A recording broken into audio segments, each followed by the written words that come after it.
When Harry Met Sally, a photography podcast, would like to acknowledge the Wurundjeri people of the Kulin Nation, the traditional owners of the lands and waters in which we are recording this podcast on today. As people who work with artists seeking meaning and knowledge through storytelling, we recognise the first peoples of this nation have been doing so for over 60,000 years. We pay our respects to elders past, present and emerging across Australia. Always was, always will be Aboriginal land.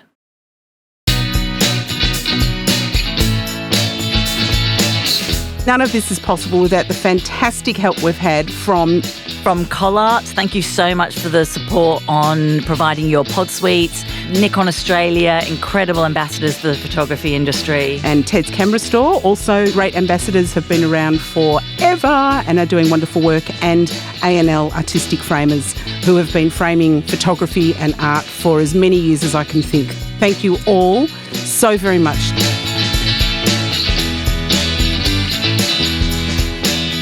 Hey! Hi, Sally. How are you? Really good, darling. How are you? Yeah, I'm really, really good. We're back again. I know. I'm so excited for this. I did it again. We try not to say I'm so excited at the beginning of every episode, but we just are. Like, every time we're speaking to someone new, it's an exciting thing. We are very excitable, aren't we? Yeah, we are. And we choose these people because we love them so much. Absolutely. And their work, and therefore the excitement comes out. Absolutely. So, and this one in particular, like, I'm fangirling too much already. I know. Because and I just this is have one to of my absolute favourite And I just have to say, I'm talking moment. over you, but while you're saying it, you're blushing. I know. I'm really, I'm excited. This is a lovely, lovely person. And, you know, photography's subjective and we all love different things, but I think I just really resonate with this work because it's just got this beautiful sense of nostalgia and emotion. And, I have to say, when you introduced me to this person, that I have started following them, and I too feel the same. The work is just glorious. Yeah. Absolutely beautiful. So let's just introduce them, shall we? So welcome to the podcast, Tajette O'Halloran. Hello. Hello, Harry and Sally. Yeah. Thanks, Taj. How are you, darling? I'm very well. Well. Thank you. It's so lovely to meet you in person. I've heard so much about you from Harriet, and as I said, I've started following you recently in the last few weeks, and your work is glorious. Thank you so much. That's very, very nice to hear. Yeah. So we thought maybe one of the first places we'd like to start was Cyclone Alfred. I mean, we've been looking at some of the work you've been producing over the last few weeks. Tell us, what was it like? Where are you based, first of all, and tell us what was it like up there? Yeah, so I'm based in Lismore in the Northern Rivers in northern New South Wales, and it just it felt like it kind of came out of nowhere. I think we got notification last Monday that the cyclone was coming, and I'd never been through a cyclone before. And so there was and I think we're not used to having cyclones this far south, so it was... Well, I don't think many people have they? It's not like sort of something... They do happen quite a bit up north, but I don't think, people in this community and this area, it was a little bit of a foreign concept. So, it was just a lot. It was like just a lot of unknowns about how strong it was going to be when it hit landfall, and there was also a lot of anxiety in the Lismore community. There's so many. The town is still very, very much recovering from the 2000. Still so recent from 2002. Yeah. 22, yeah. And so, like all good photographers, you took your children out in the cyclone and took photographs of them on the side of the mountain. Would that be fair to say? Yes. Hold on, kids. We were kind of going stir crazy, and, there was just it was just torrential, and... but it also was very much a slow build. Like, we were just waiting for this kind of cyclone to come, and it kept getting put back and put back and put back day after day. So in the end, people were just like, just happen already. Like, we're prepared. We've stocked up our fridges. We've got our solar lights, our torches. We're charged our phones and, you know, kind of ready now. And then, I was just kind of taking the kids out in the windows that I could, because I knew that I just didn't know how long it was going to last for, and how destructive it was going to be. And so just kind of using those opportunities. So I took them to Lennox Head, and there's this beautiful headland there, and Yeah, it is gorgeous. Is that a kind of innate response to pick up the camera and take it with you? Like, were you thinking, this could make some great pictures, and I'd love to document this time? Or is it just like, I just pick up my camera and I take it everywhere I go, and so it's just with me? Yeah, I think what I've realised about myself in these situations is that, and I haven't been in that many situations, but I need that little bit of distance from it very, very personally affecting me. Like, I remember during the 2022 floods, we weren't in Lismore at the time, we were in Upper Main Arm. But we got very, very affected by those floods. We were cut off from our house for 2 months. We were in temporary accommodation for I think it was 2 months, staying with friends, and, you know, very, very kind of displaced and affected by what had happened. And I found it very, very hard to pick up my camera. Yeah. I just wasn't in the zone. And I had, like, you know, some of the editors from the newspapers saying, you know, like, we'd love to see the photos that you're taking. And I was just like, I'm taking none. Yeah. Like, it just was not on my radar at all, because I was just dealing with, you know, just what was happening in the moment, and survive, you know, get straight into survival mode and wondering what's going to happen next and that kind of thing. And in hindsight, I thought about the photos I could have taken, and I was like, I probably should have picked up my camera. That was an insane time. I probably should have. But yeah, I think with this one, I was very much still an observer, and in those moments when something kind of big is happening, it does feel like something you know, that I feel like I would, you know, I lean into kind of documenting in some way or another. Yeah. So with this personal work that you're documenting, for instance, the work we've just recently seen from Cyclone Alfred, are you using that as commercial work? Are you selling those images, or is it your artwork, or is it just personal work, or have you thought about that? I haven't really thought about it. It's just I think I just use, you know, Instagram as a platform to just kind of, you know, put up work that I'm making in the moment, and there's not really a big intention behind it. But I really love those photos, the ones of the people waiting for the cyclone on the side of the cliff, and I didn't really know what I was going there to document. And then, yeah, it was just funny. It was just this flux of people just coming and just looking out at the ocean, and there was just this kind of palpable silence. Not many people were talking. The wind was howling, and people would come, drive up, get out, look at the ocean, stay there for a little bit, get back in their car.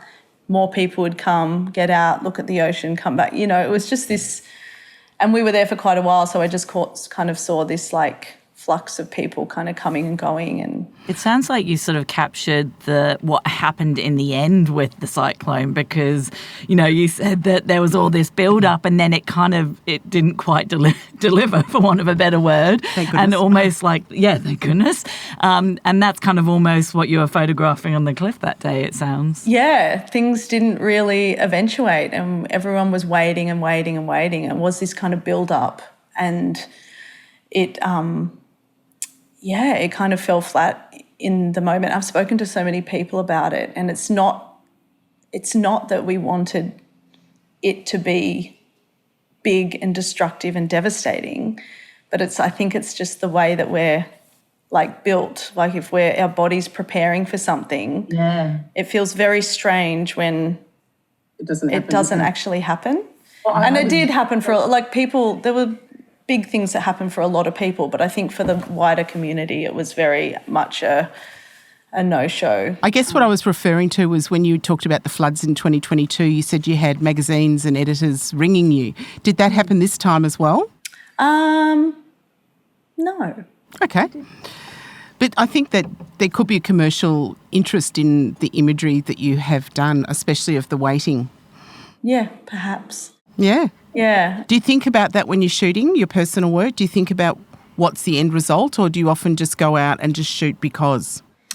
I mean, I guess that depends on the project that I'm working on. Obviously, there's intention behind where I want these photos to end up and what I want to happen with them when I'm making my series, like the Quarry or in Australia. Other work that I'm kind of documenting on the fly, I don't know if I ever really have an intention or, a preconceived idea about what I want for them, and it's just very spontaneous. But yeah, I guess it just depends on what kind of personal work it is. You're used to making really long-term projects. So in Australia, it's been going for a very long time. And that sounded a little bit negative, but I didn't mean it for it to be at all. You should see Tajette's face. It's really really long. That's what your face is saying. But it shows such commitment and dedication. I think people kind of feel like they need to move on, but every time you make more work around that, you're showing something else and telling a different story within that project. And I can see that happening with the Quarry as well. You've been photographing down there now for... I think it's 4 years. 4 years, wow. Yeah. 2021. So, almost 4 years maybe. So what happens when, talking about the Quarry, what happens when you go to a place, and you start photographing, and then, what's bringing you back 4 years later? How does the work develop, especially when it's around that one place? How does it get more intense? Does it become more developed? How does it change? I think I change, and I think I am constantly, kind of learning along the way. So then I just find it very hard to end a project because I haven't kind of, I guess I don't feel like I've kind of reached the point of where I feel like I've kind of done it all, or I've, I think it's a very, that Quarry project is a very new way of working, going up and approaching people and asking to take their portraits and then making them into the kind of portraits that I want this series to be. So it was very different from in Australia, which was all kind of pre-planned and casting subjects to be in it and visiting the locations and then planning where those people would be in the image. And so it was just a very different way of working, and it's taken me quite a long time to kind of feel comfortable in the space and not feel like an outsider, because I think I started that work when I just moved to the area. So I still, or back to the area because I did grow up here. But, it's just a confidence thing, I think. Yeah. And now that I've been photographing there for close to 4 years, I feel like I've got enough behind me where I feel confident enough to go up to people and say, this is what I've been doing for the last 4 years. Yeah. This is where the photos have been ending up. This is where they could potentially end up. And I have a bit of, I don't know, a little bit of backing behind me to kind of let people know. Whereas in the beginning, I was just kind of going in and going, hi, can I take your photo? And people are like, yeah, I guess. People must know that you're there now. Do people come down in kind of preparation maybe to have fully made up, taken? new eyelashes on, new hot pair of jeans? Yeah, look, it is happening more and more where people are like, oh, you took a photo of my friend, or, oh, you're the Quarry photographer, that kind of thing. But there's still, it's amazing how many times I could go there and they're just new people all the time. I've got a sort of a commercial question for you, Taj. I get approached by a lot of photographers who are working out of Sydney or Brisbane or Melbourne, have had successful commercial careers, and especially since COVID has been and gone, A lot of people decided to move, have sea changes, tree changes, and a lot of conversations I'm having with people are, how much work is there going to be if I move to the coast, or what's it going to be like if I move, out of the big city? Now, you've chosen to live pretty much your entire life around up that way, and you said you grew up in Lismore, and whilst it's not a small town, it's certainly not Sydney or Melbourne. How has it been for you to find work, and how have you gone about doing that and letting people know where you are? Do you think it's been a disadvantage or an advantage, or you've sort of mainly went for the work that you knew that you could get? It's a very good question. One I'm still working out. I think, firstly, I wouldn't really consider myself a commercial photographer, even though I have done commercial work. And I would love to be doing more commercial work. Obviously, that's the bread and butter, right? But I think what I've found has happened is like moving back to my hometown and feeling so inspired and so kind of eager to make work and things. I've just felt so much clarity around the kind of work that I want to make, like moving back here, that I didn't really feel in Melbourne. And I think that has something to do with connecting to place and connecting to who you are and your past. And when you're making personal work, that obviously is very kind of beneficial and inspiring and all of that. So I think what I've found has happened is that by kind of enriching my own personal work, that has led into commercial opportunities for me that have aligned with my personal work, which is like amazing. And also incredibly encouraging and inspiring for anybody that's listening, for everybody that's listening to this podcast, is to hear that you really stood by your morals and your values, and you shot what you wanted to. So many people, I think, try to fit themselves into a box or something else, whereas you've just gone, no, I'm going to be here. This is where I am. This is what I'm shooting. If you want to work with me, that'd be wonderful. Yeah, and I think the commercial world and your own personal work world, they're very, very, it's very difficult to balance that. And I've been beneficial in a way that my personal work has become somewhat recognisable, that, sometimes, when people are approaching me about, commissioned work or commercial work or things like that, they want some kind of aspect of what I'm making and not always. I mean, I could do with a lot more commercial work, and sometimes I feel like I have to, balance my focus a little bit, and I can get kind of very much lost in the work that I really want to be making, when really I should be maybe concentrating on making money. So then I can make more personal work. Okay, so you've just been a part of an exhibition with Agenda at the Opera House for International Women's Day, and you have an exhibition in Melbourne coming up at Hillvale Gallery. So how do people approach you? Are you kind of trying to put yourself out there? Are you showing your bodies of work are you applying for opportunities? How do these things come about for you? No, I mean, not these particular opportunities. Liz Ham, who was the curator of the Agenda, the Lipstick Effect exhibition on the Broadwalk of the Sydney Opera House, she was familiar with my work, and when she was kind of looking at artists to be involved, she reached out to me, and it looked really amazing. I was really really bummed that I couldn't go down there and see it in person. But yeah, no, she reached out to me, and I think there was 17 other photographers, women identifying photographers involved in that exhibition. And then the Hillvale exhibition,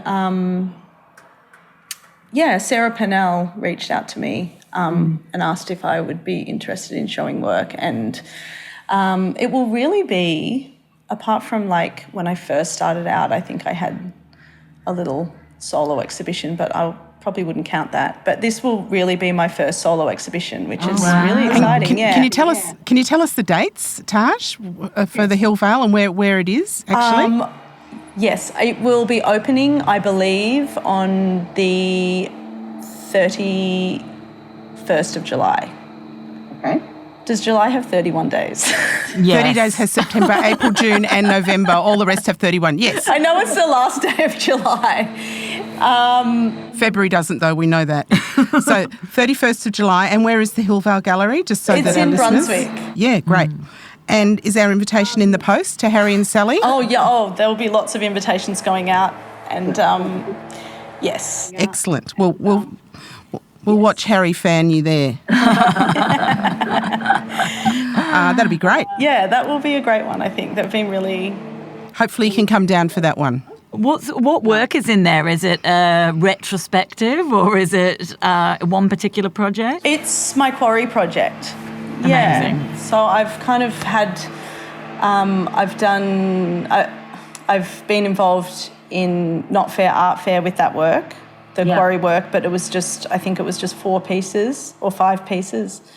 And then I did do an exhibition at the Byron School of Art in their project space in the window last year. And again, that was, I think, 4 works of the Quarry series. So this will be the first exhibition of like a wider selection. Amazing. And what's it like working with the gallery and Sarah and the team there? Are you kind of back and forth? I know Sarah's a great curator. Is she coming to you with lots of ideas, or are you putting forward yours? Is it a collaborative thing, or do you have a vision for it? Yeah, look, we're not there yet.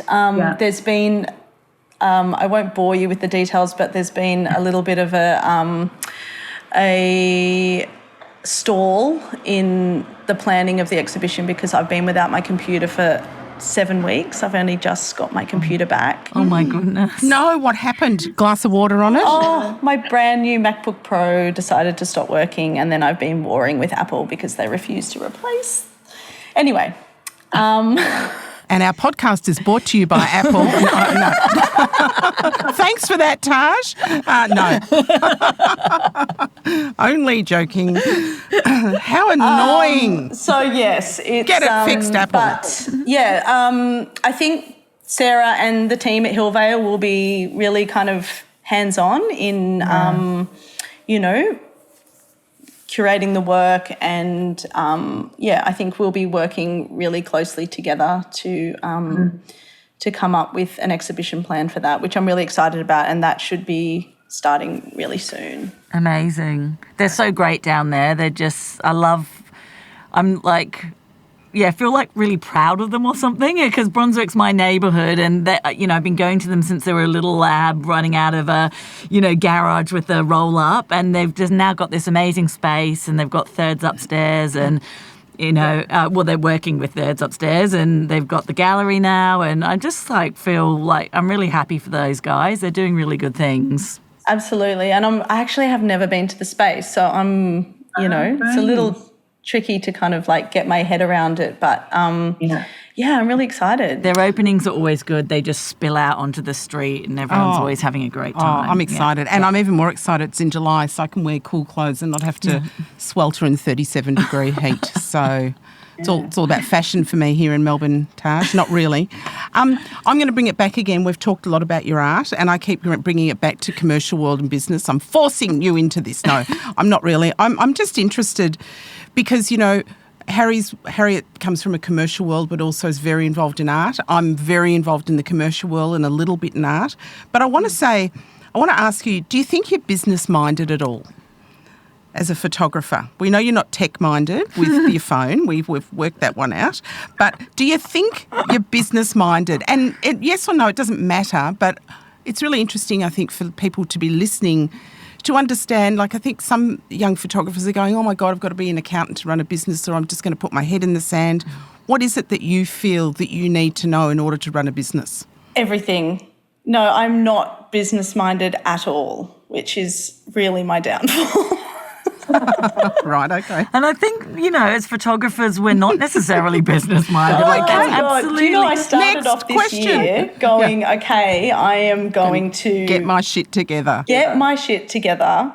And I had a very clear plan about what I was going to do, and I subscribed to Xero, and I was just going to, get my ducks in a row and really kind of like have a plan. And then my computer broke. So I was like, You need a session with me, Dal. We'll just promote the Brownbill effect right here. I'll send you some details. I think the thing is, after this? no, 'Cause I we can really chat after need this. help. Don't you worry, I'll be in touch. But This is how you make a business work. Constant promotion. Constant promotion. But what I want to say also is, apart from the fact that I will be doing that, is that you can't be everything in your business, right? So the best advice I'm going to give you, whether you want it or not, is you surround yourself with really good people. I've had a business for forever years, but I'm not a businessman's belly button or a business person's belly button, right? But I've got really good people that make me look good. Well, hopefully. And that's a really important thing as well. You can't be everything. So, and look, I did the same thing. I got Xero. I remember when I got a computer and I went, great, I didn't even know how to turn it on. Right? I had to ring a graphic designer and he was going, it's at the back. Going, well, that's dumb. Why is it at the back? Yeah, well, I can relate to that. That is me. But there are people who are very good at both. They make beautiful art.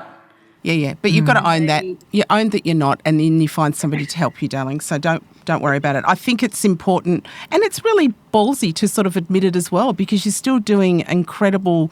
Your job is to be this incredibly gorgeous photographer. And one of the things I wanted to talk to you about is the treatment that you use. I don't want you to give away your trade secrets, but it's just got this beautiful, as Harry says, nostalgic quality. It's got that lovely, the work I've seen recently, that beautiful greeny kind of tinge to it that's like looking through a filter. Or it's where does that inspo come from? I'm not really sure. I mean, obviously I've been inspired by multiple different, people and photographers throughout my photography journey. But I think just years and years of just kind of like tweaking and refining and like, just working on it and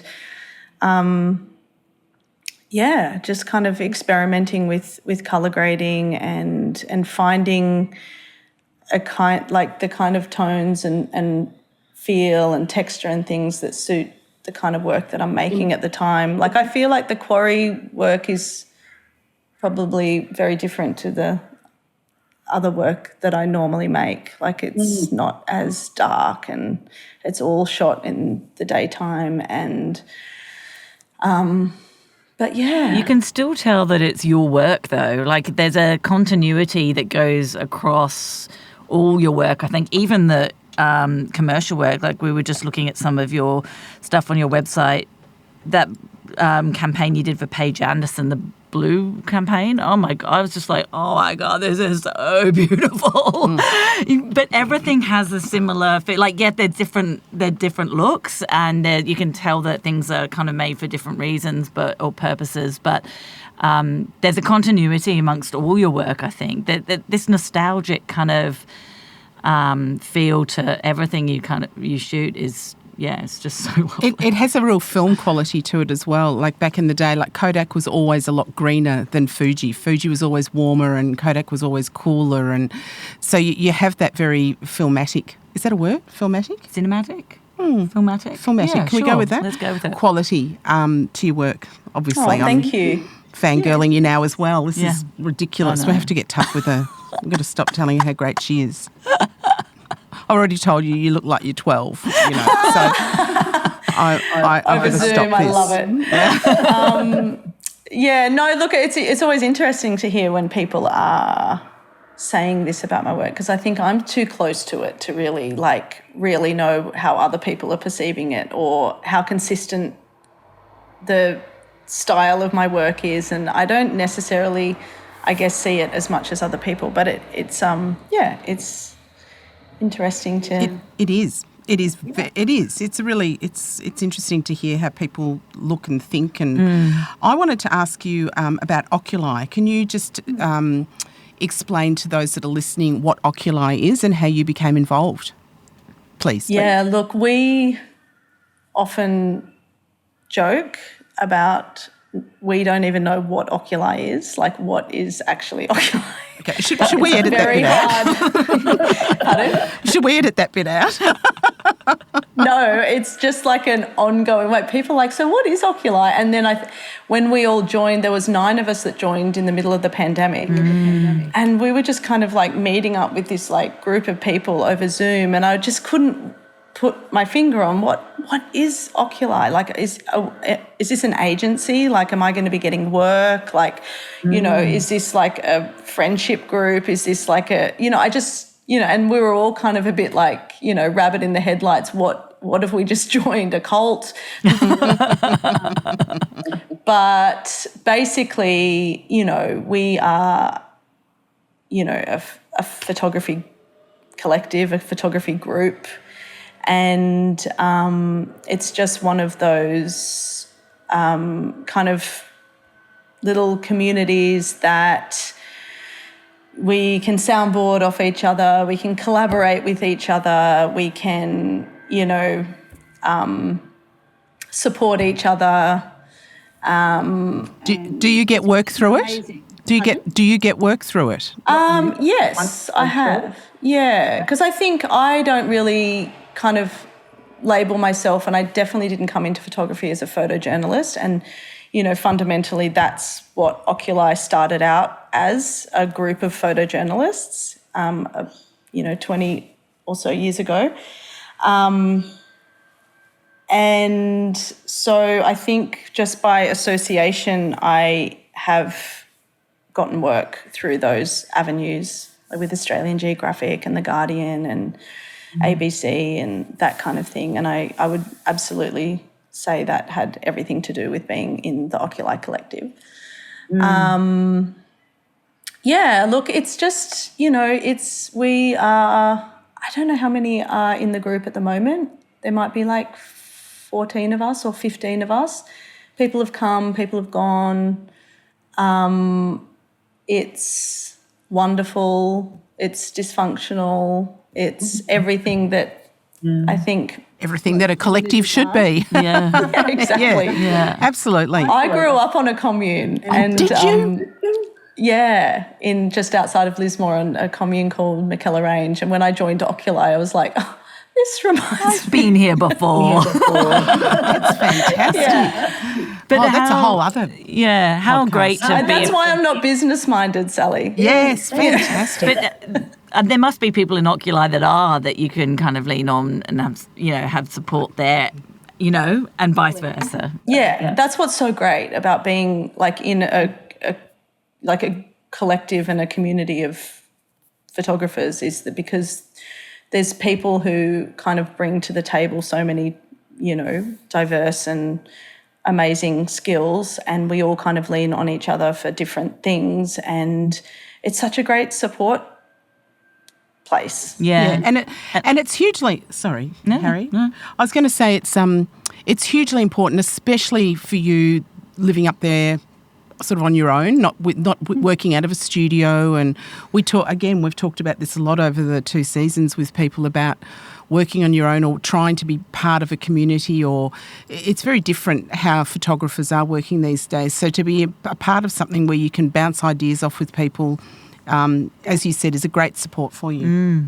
Totally. And I think, you know, I think if you can kind of build those, even if it's a WhatsApp chat with a couple of friends or peers or whatever, like just to bounce ideas around, or, you know, check in on someone or be accountable to someone if you're working on a project simultaneously, like that kind of thing. I think if you can kind of conjure some kind of community with whatever you're doing. Yeah, it's so important, isn't it? Yeah, so important. Yeah. Yeah.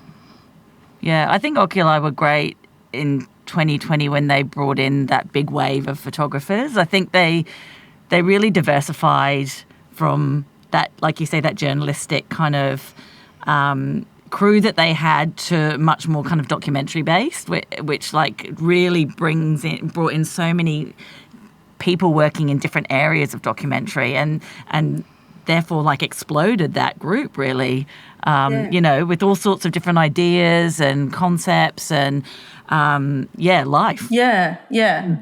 It's I think it was an exciting time, an exciting kind of group of photographers to join with. It's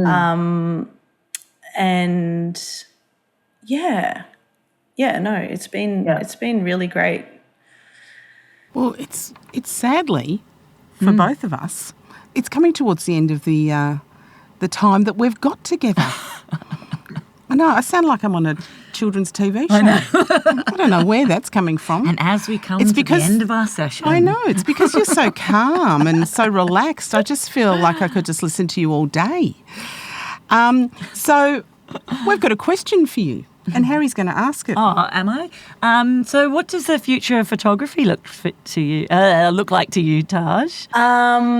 The future of photography, I mean, as a personal sense, I mean, I've got, you know, goals and pursuits and things like for my own personal work, I really am, you know, one of my goals, my strong goals is to bring out a book of one or multiple series that I've been working on. So that's kind of what I'll be concentrating on in the near future.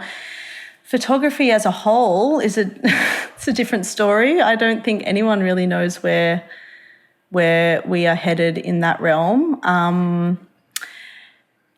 mean, AI is a big thing right now, which is something that is, I think, changing photography in a big and profound way.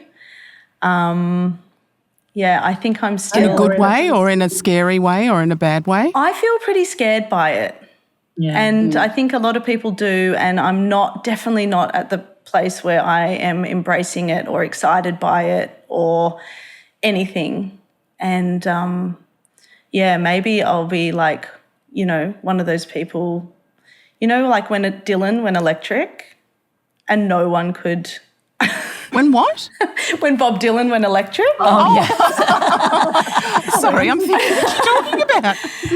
And everyone Before was he became just unplugged. up in arms and just couldn't come to handle it. No, that's spoken like someone that grew up in a commune, man. So, like, we don't know what you're talking about. But No, but I do wonder. I'm like, when Dylan became electric, that is the quote of the season, I think.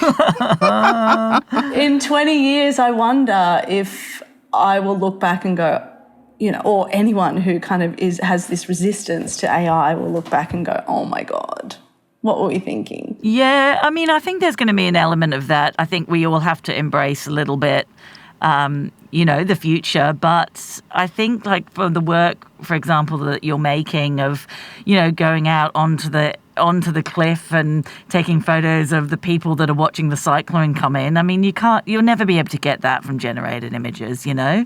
There's an emotion and there's a feeling and there's a presence there that you have to be there to be capturing. And that sense of community as well, which is so important in the work that you've been doing too. Yeah, and I think, I mean, not to put down people who are making AI, because I'm sure there's a lot of skill and imagination that must have to go into it. I know nothing about it, but I think that's why I'm not excited by the work, because I'm just like, there's no kind of in-person story no encounter that kind of happened and in real life. So, yeah, it's a strange one, but, I'll just plod along and hopefully bring out my little book. We'll buy it. Yeah. And we can't wait to see you at Hillvale Gallery on the 31st of July. And everybody that's listening to this, tell us where we can see more of your work. What's your website, Taj? My website is www.tajetteohalloran.com. And can you just spell that out? Yes, it's TajetteOhalloran.com. Brilliant, darling. And your handle on Instagram is the same? It's at Tajette.O'Halloran. And where does Tajette come from? My parents made it up. Oh, I knew you were going to say I that. had hippie parents I on the commune. love that. I'm going to think of what the two words were that they brought together, and I'll get on to you about that one. Yeah, we love hippie parents. All right. Well, Thanks so much for being a part of it, Taj. Oh, thank you so much for having me. It was. Yeah, you were everything Harriet said you'd be and more. I can't wait to listen to other episodes, so thank you so much. Oh, it's been an absolute delight. And I'll just let you all know before we started, Tajette's going, so could we just stop if there was some sort of disaster that happened? And we said, absolutely, we can stop any time. And just as we were about to start, we heard smash and she broke a glass on her desk. And Our kind of person. That's it, darling. So we've loved having Indicative of you. my life. There you go. Anyway, thank you again so much. And Okay. Harry, what a wonderful episode. I know. Can't wait till next time. Yeah. I'm so excited. We are. We're very excitable. All right. We'll see you bye, next Sal. time. Bye. Bye. Thanks so much for Bye. having me. Bye.